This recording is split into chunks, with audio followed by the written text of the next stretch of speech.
Hello MSc, welcome to back my channel. MSc fourth semester की अगर हम बात करें, एमएससी फोर्थ सेमेस्टर में हम नेचुरल प्रोडक्ट की स्टडी कर रहे हैं। नेचुरल प्रोडक्ट में हमारा जो नेक्स्ट टॉपिक है सिंथेसिस ऑफ बीटा कैरोटीन।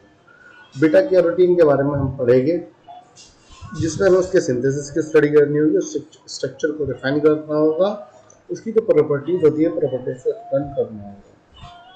वही सिंथेसिस बीटा कैरोटीन की अगर हम बात करें, सबसे पहले हम थोड़ा उसकी इंट्रोडक्शन ही ले लेते हैं कि बीटा कैरोटीन क्या होता है। Beta carotene are present in on green plants. उसने कहा कि जो बीटा कैरोटीन होता है, कैरोटीन जो होता है जो मोस्टली ग्रीन प्लांट में प्रेजेंट होता है। ग्रीन प्लांट में तो क्लोरोफिल प्रेजेंट होता है, बीटा कैरोटीन कहाँ प्रेजेंट होता है? Beta carotene are present in all green plant. All तो नहीं कह सकते, सम ग्रीन प्लांट जैसे टमाटो का ग्रीन प्लांट होता है। टमाटो का भी तो ग्रीन ही प्लांट्स होता है, लेकिन टमाटो होता है, टमाटो में कहीं ना कहीं बीटा कैरोटीन होता है, जिसकी वजह से वो ऑरेंज तथा रेडिश कलर को शो करता है। जैसे कैरेट होती है, जो गाजर होती है, गाजर का जो ऑरेंज कलर होता है वही बीटा कैरोटीन के कारण ही होता है। तो beta carotene are present in some green plant. Beta carotene is responsible for red orange colour. उसने कहा कि जो बीटा कैरोटीन होती है वो रेस्पॉन्सिबल होती है रेड ऑरेंज कलर के लिए, रेस्पॉन्सिबल होती है। Carrots are big source of beta carotene. Beta carotene form red crystal, it's optical inactive. उसने कहा कि जो कैरेट्स होता है, जो गाजर होती है, big source of beta carotene. Beta carotene की बिग सोर्स होती है, जो कैरेट्स होती है, कैरेट गाजर में बीटा कैरोटीन प्रेजेंट होती है mostly. Beta carotene form red crystal. जो बीटा कैरोटीन होती है, बीटा कैरोटीन के कारण ही वो ऑरेंज कलर रेड कलर को शो करती है। टमाटो का ऑरेंज कलर बीटा कैरोटीन के कारण, गाजर का ऑरेंज कलर बीटा कैरोटीन के कारण, रेडिश कलर बीटा कैरोटीन के कारण। इसी प्रकार पपाया जो पपीता होता है, पपीते का भी जो कलर्स होता है वो भी बीटा कैरोटीन के कारण ही होता है। बीटा कैरोटीन्स ऑप्टिकल इनएक्टिव होते हैं। बीटा कैरोटीन क्या होते हैं? ऑप्टिकल इनएक्टिव होते हैं, ऑप्टिकल एक्टिव नहीं होते हैं। सोर्स ऑफ बीटा कैरोटीन की अगर हम बात करें, सोर्स ऑफ बीटा कैरोटीन जैसे मैंने अभी बताया था ना, कैरेट्स होती है, पपाया होता है, पटाटो होता है, वो सॉरी टमाटो होते हैं, पटाटो नहीं टमाटो के लिए यहाँ पे। तो ये चीज यहाँ पे सोर्स ऑफ बीटा कैरोटीन में ये चीजें यहाँ पर लिखी हुई है।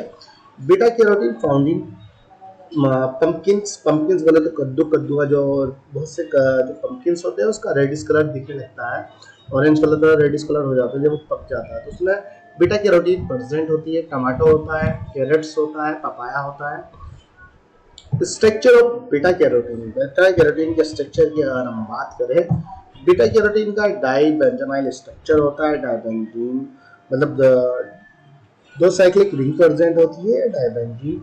दो बेंजीन की रिंग बीटा कैरोटीन के स्ट्रक्चर में दो रिंग प्रेजेंट होती है। यहाँ पे दो रिंग होती है, दो रिंग इस तरीके से अरेंज की जाती है, एक रिंग ये मान लीजिए, एक रिंग ये मान लीजिए। इस रिंग जो रिंग होता है कार्बन पे CH3 होता है एक साइड में, एक और CH3 ग्रुप प्रेजेंट होता है दूसरी साइड में, एक और यहाँ पे एल्किल ग्रुप प्रेजेंट होता है मेटा पोजीशन पर। मेटा तथा तो ये वाला जो पैरा जहाँ पे एल्किल ग्रुप दो एल्किल ग्रुप प्रेजेंट होते हैं, तो पैरा पोजीशन होती है, फर्स्ट पोजीशन होती है। फर्स्ट तथा यहाँ पर सेकंड थर्ड के बीच में एक बॉन्ड प्रेजेंट होता है। इसी प्रकार जब दूसरी पोजीशन को हम करते हैं, सिर्फ इस वाले रिंग को हम अपोजिट साइड में कर देते हैं। ये वाला ये जो चीज होगी यहाँ पर ये आएगी, ये जो चीज होती है इस साइड में आ जाएगी, और ये वाला जो एल्किल ग्रुप होता है ये इस अपोजिट साइड में चला जाएगा, और यहाँ पर ये वाला बॉन्ड इस साइड में दूसरी रिंग बनाते हैं। यहाँ पर ये रिंग इस तरीके से बना लेते हैं।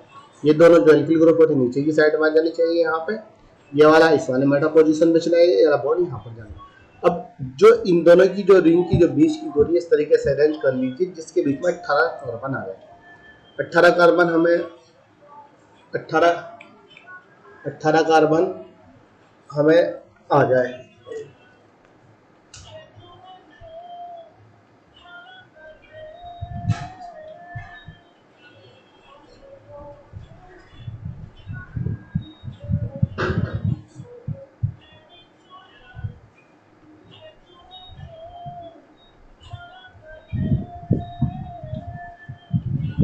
जो दोनों रिंग के बीच में 18 कार्बन की चेन लाइक स्ट्रक्चर होता है, ये 18 कार्बन का चेन लाइक स्ट्रक्चर होता है जिसमें नो डबल बॉन्ड प्रेजेंट होते हैं। तो इस तरीके से दोनों रिंग होती है, इनके बीच में इतना डिस्टेंस होना चाहिए। तो या इस तरीके से लीजिए एक रिंग बनाइए वाली का, जो बेंजीन की रिंग बनाओगे, यहाँ पे जो रिंग बनाओगे इस रिंग साइक्लिक रिंग होगी, जो 6 कार्बन की रिंग होगी। 6 कार्बन की रिंग में एक डबल बॉन्ड प्रेजेंट होगा, जस्ट ये वाला। अब इसके बाद ये 18 कार्बन की एक चेन बना लीजिए। 18 कार्बन, एक कार्बन, 2 कार्बन, 3 4 5 6 7 8 9 10 11 12 13 14 15 16 17 18 कार्बन की यहाँ पर चेन है रिंग। यहाँ तक 18 कार्बन आ गए, इसकी चेन आ गई। 18 कार्बन के बाद जो वाला कार्बन होता है ये डायरेक्ट रिंग से साथ अटैच कर लिया जाता है, जो 6 कार्बन की रिंग होती है। बस इस वाली रिंग को इससे अपोजिट बनाया जाता है। इसी प्रकार से डबल बॉन्ड को अरेंज कर दीजिए। Double bond, single bond, double bond, single bond, double bond, single bond, double bond, single bond, double bond, single bond, double bond, यहाँ तक ही अरेंज है, सिंगल बॉन्ड, डबल बॉन्ड, ठीक है ना। तो इसी प्रकार एक कार्बन या इस वाले अपोजिट साइड वाले एक कार्बन को छोड़ के एक एल्किल ग्रुप लगा दीजिए। अब ये वाला ऊपर जो अप साइड में जो कार्बन होता है, इस कार्बन को छोड़िए, एल्किल ग्रुप लगा दीजिए। इस कार्बन को छोड़िए एल्किल ग्रुप, इस कार्बन को छोड़िए एल्किल ग्रुप, यहाँ पे इस कार्बन को छोड़िए, यहाँ पे एल्किल ग्रुप आ जाता है। तो ये इस प्रकार क्या हो जाता है, तो इस प्रकार यहाँ पे एल्किल ग्रुप आ जाती है। जब इसका टोटल नंबर आप काउंट करते हैं, कार्बन के नंबर जब आपको टोटल काउंट करते हैं तो C14 आपको देखने को मिल जाता है। बीटा कैरोटीन का जो जनरली फॉर्मूला होता है C14H78 होता है। बीटा कैरोटीन का फॉर्मूला C14H78 होता है। तो ये बीटा कैरोटीन का स्ट्रक्चर होता है, जो मैंने बताया, 2 बेंजीन की रिंग होती है, सॉरी 2 6 मेंबर कार्बन की रिंग होती है। 6 मेंबर कार्बन की रिंग में एक डबल बॉन्ड प्रेजेंट होता है। इस प्रकार 2 एल्किल ग्रुप अटैच होते हैं। यहाँ पर ये इस वाली रिंग के साथ एक 18 कार्बन की एक चेन होती है। उसके बाद 18 कार्बन की चेन के बाद ही एक रिंग यहाँ से अटैच होती है, इस वाले कार्बन के साथ अटैच कर दी जाती है, जो बीटा कैरोटीन का स्ट्रक्चर होता है। नहीं, जनरली अगर हम बात करें, जो मैंने बताया ना C14H78 सैचुरेटेड बीटा कैरोटीन होती है। सैचुरेटेड बीटा कैरोटीन होती है। Beta carotene molecular formula C14H56 होता है। बीटा कैरोटीन का जनरली फार्मूला क्या होता है, C14H56 होता है। H56 C40 होगा, H56 होगा। बीटा कैरोटीन का फार्मूला, जब इसमें कार्बन के नंबर आप काउंट करोगे ना, तो आपको 14 देखने को मिलेंगे, हाइड्रोजन के नंबर 56 मिलेंगे। लेकिन जब आप इसका रिडक्शन करा लेते हो, रिडक्शन करने के बाद जब बीटा कैरोटीन को ये अनसैचुरेटेड होता है, अनसैचुरेटेड कंपाउंड को सैचुरेटेड कंपाउंड में कन्वर्ट किया जाता है, तो इसका जनरली फार्मूला C40H78 हो जाता है। C40 40 हो जाता है, H78 H78 हो जाता है, हाइड्रोजन के नंबर 78 हो जाते हैं, कार्बन के नंबर 40 हो जाता है। यही चीजें हमने यहाँ पे लिखी हुई है। Beta carotene molecular formula C40H56 and 11 double bond are present. Beta carotene क्या होता है, मॉलिक्यूलर फार्मूला C40 होता है, H56 होता है, इसमें डबल बॉन्ड प्रेजेंट होते हैं। इट अनसैचुरेटेड कंपाउंड, ये अनसैचुरेटेड कंपाउंड होता है, but formula of saturated beta carotene C40H78। लेकिन वही बीटा कैरोटीन के सैचुरेटेड कंपाउंड की अगर हम बात करें, C40H78 होता है।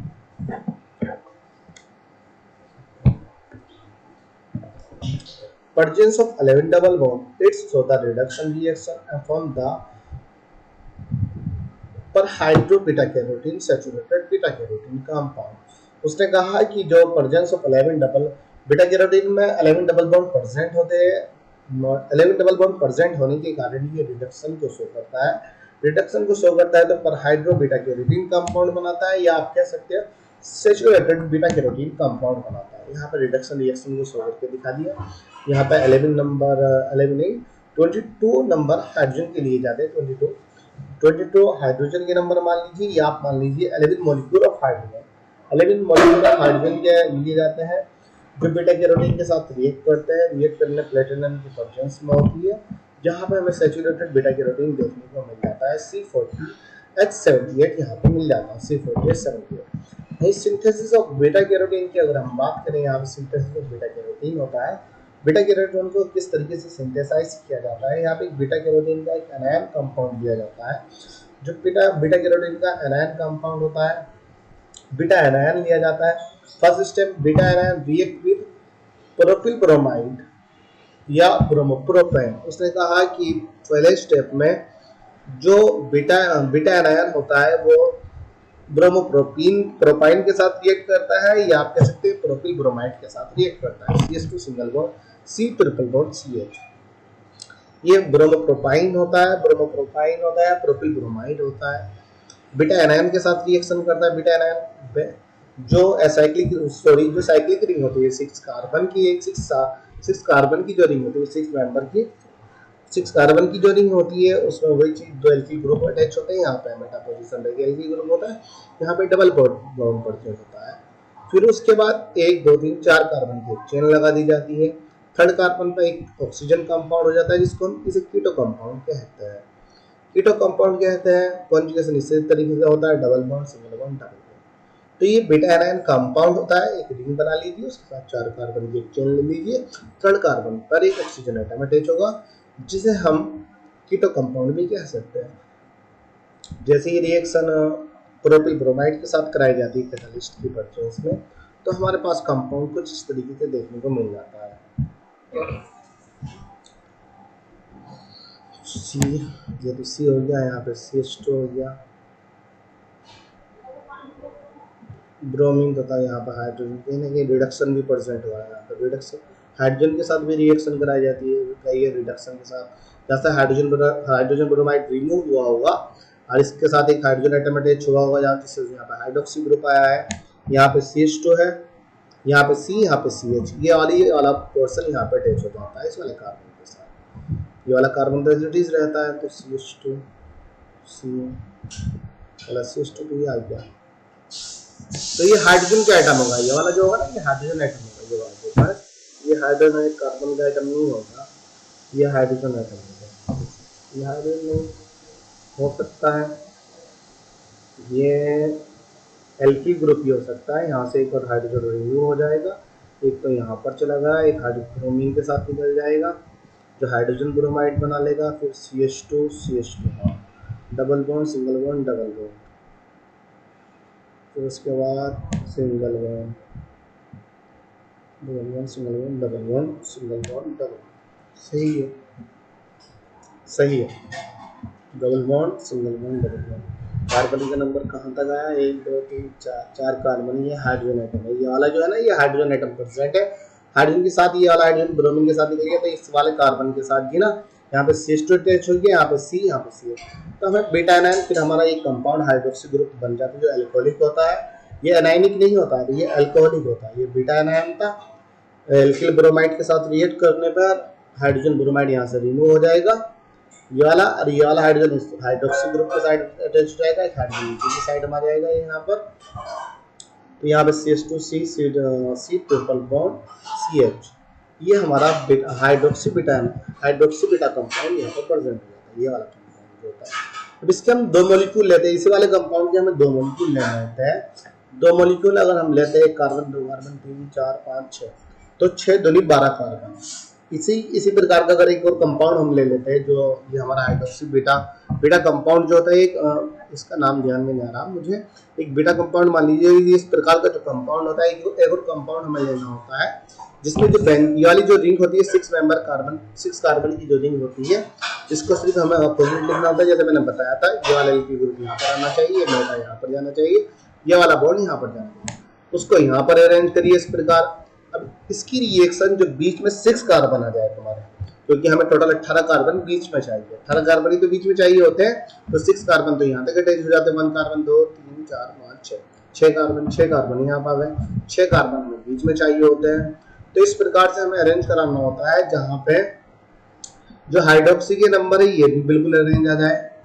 चलो हम दिखाते हैं, तो मैं नॉर्मली बता रहा हूँ। रिएक्शन की अगर थोड़ा मैं डायरेक्ट रिएक्शन दिखा दूँ तो आपसे समझ में नहीं आ पाएगा, लेकिन जैसे मैं बता रहा हूँ ना कि जो ये वाला मॉलिक्यूल है, इस मॉलिक्यूल से ये वाला मॉलिक्यूल हमारा बन गया, इसको अपने माइंड में रख लीजिए। इसी प्रकार का एक और मॉलिक्यूल ले लीजिए, रिंग को अपोजिट करिए। जो ये वाली रिंग होती है ना, जैसे मैंने पीछे बताया था, दिखाता हूँ पीछे, ये वाला ये बताया था ना मैंने पीछे, इस तरीके से 6 कार्बन काउंट कर लीजिए, 1 2 3 4 5 6 कार्बन ये यहाँ तक आ गया, 1 2 3 4 5 6 कार्बन ये यहाँ तक आ गया।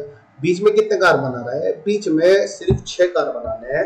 6 कार्बन में 2 हाइड्रोक्सी ग्रुप भी आने चाहिए, जो ये है ना, एक हाइड्रोक्सी ग्रुप तो ये वाला हुआ हमारा, एक हाइड्रोक्सी ग्रुप यहाँ पर आ गया। जो 6 कार्बन आएंगे इस कार्बन के बाद, एक कार्बन यहाँ आएगा, एक कार्बन यहाँ आएगा, तो 6 कार्बन भी आ जाएंगे। 6 कार्बन में एक कार्बन, 2 कार्बन, पहले दूसरे कार्बन में एक हाइड्रोक्सी ग्रुप होगा, तीसरे को छोड़ के चौथे पे हो जाएगा, फिर पांचवें छठे को छोड़ दिया जाएगा।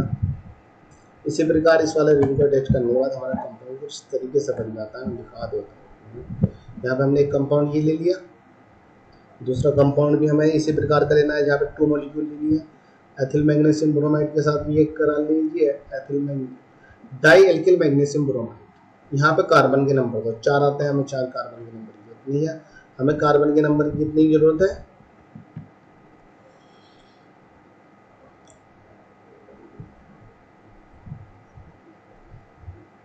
CH2 CH2 CH2 CH2 CH2 aldehyde CH3 CH3 CH2 CHO CH3 CH2 CHO propanaldehyde acetaldehyde CH3 CHO CH3 CH2 CHO propanaldehyde. Propanaldehyde के 2 मॉलिक्यूल ले लेते हैं। 2 मॉलिक्यूल के बाद जब इसकी रिएक्शन अगर हम कर, लेकिन पहले हमें मेथिल मैग्नीशियम ब्रोमाइड के साथ इसकी रिएक्शन करानी पड़ेगी, जहाँ पे OMGBr हमें मिल जाता है। यहाँ पे OMGBr, यहाँ पे एथेन यहाँ से रिमूव हो जाता है, यहाँ से हाइड्रोक्सी हाइड्रोजन जो है ना, दोनों साइड से दो मॉलिक्यूल हमने लिए, दोनों मॉलिक्यूल से हाइड्रोजन यहाँ से रिमूव हो गए, OMGBr यहाँ पे हमें मॉलिक्यूल मिल जाता है, OMGBr। अब इसकी रिएक्शन हम जैसे प्रोपेनॉल्डिहाइड के साथ कराई जाती है, तो यहाँ से जो होता है MGBr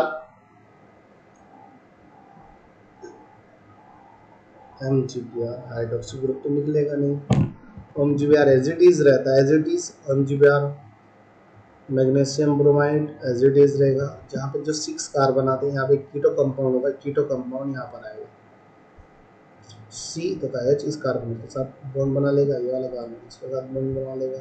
जहाँ पे 2 बेंजीन की ring as it is present, यहाँ पे कीटो कंपाउंड आएगा। ये हाइड्रोक्सी कंपाउंड नहीं होगा, कीटो कंपाउंड होगा।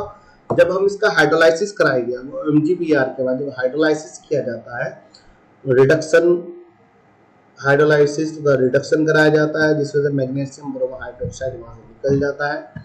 मैग्नीशियम ब्रोमो हाइड्रोक्साइड निकल जाता है, मैग्नीशियम ब्रोमो हाइड्रोक्साइड, यहाँ पे हाइड्रोजन एटम अटैच होता है, हाइड्रोलाइसिस भी कराया जा रहा है। मैग्नीशियम ब्रोमो हाइड्रोक्साइड जो हो गया, हाइड्रोलाइसिस तथा रिडक्शन कराने के बाद हम इसका रिडक्शन ही मान लीजिए, क्योंकि हमारे पास दोनों चारों कार्बन पे ऑक्सीजन प्रेजेंट होती है, जो हमारे कार्बन होते हैं ना, यहाँ पे हम हाइड्रोक्सी ग्रुप अटैच कराने होते हैं। हाइड्रोक्सी ग्रुप अटैच कराने के लिए जब हम इसका रिडक्शन करा लेते हैं, तो यहाँ पे सब पे हाइड्रोक्सी ग्रुप आ जाते हैं। यहाँ पे कीटो कंपाउंड होगा, यहाँ से MGBr भी निकल जाएगा, जिसकी वजह से यहाँ पर क्या हो जाएगा, हाइड्रोक्सी ग्रुप आ जाएगी। हाइड्रोक्सी ग्रुप को रिमूव करने के लिए हाइड्रोक्सी ग्रुप जो होते हैं, इसकी जगह हमें एल्किल ग्रुप अटैच करने होते हैं। एल्किल ग्रुप के लिए हम यहाँ पे sodium acetyl chloride,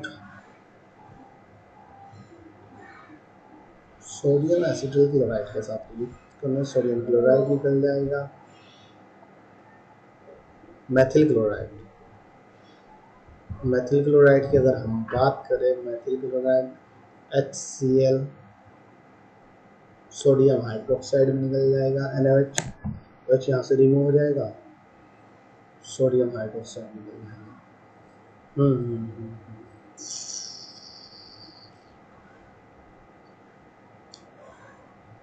sodium hydroxide, chlorine,